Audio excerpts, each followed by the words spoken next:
The Philippines is one of the largest producers of electronic waste in Southeast Asia, which generates an estimated 2.1 million metric tons of e-waste in 2020. It is expected to rise to 4.2 million metric tons by 2035. If no significant measures are taken to manage e-waste. The current e-waste management in the Philippines is inadequate, and many electronic products are not properly disposed of.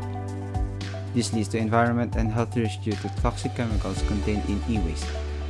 These chemicals can leach into soil and water, contaminating the ecosystem and posing a threat to human health. Currently, there are limited e-waste recycling facilities in the Philippines, and most e-waste ends up in landfills or informally recycled, which can have negative impacts on the health and safety of informal workers.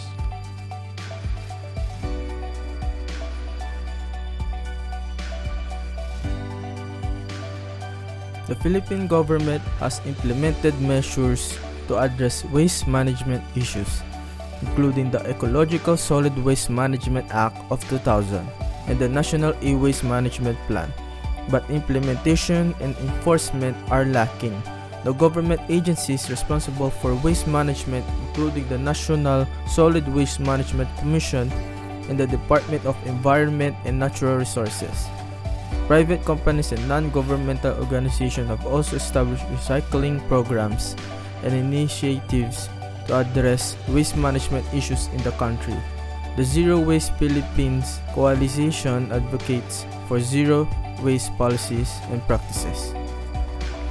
We have conducted a survey that amounts to a total of 34 responses regarding their awareness about e-waste management. Some of them have a varying socioeconomic status from low to high income, which likely affects their personal use and management with electronics. First of all, this graph shows their general knowledge about e-waste recycling, amounting to about 14 people knowing little, while roughly 7 people knowing nothing, and a joint number of 14 to 13 people that frequently knows about e-waste recycling. Furthermore, this graph shows the rates of participation around e-waste recycling, which amounts to 21 of them saying no while 13 of them saying yes. A 62% majority don't actively participate in recycling e-waste and rather store these electronics at home.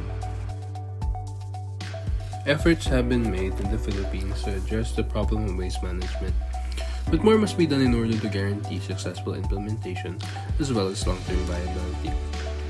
Since outdated devices can affect the environment and people's health if carelessly disposed of or recycled, proper e-waste handling is essential. In order to address this, stakeholders must collaborate to develop and fully implement efficient e-waste management strategies. These strategies should encourage recycling and reuse, promote awareness, ensure sustainable disposal facilities, and create products that are way easier to recycle. The negative effects of e-waste must be reduced, and sustainability must be maintained through concerted efforts.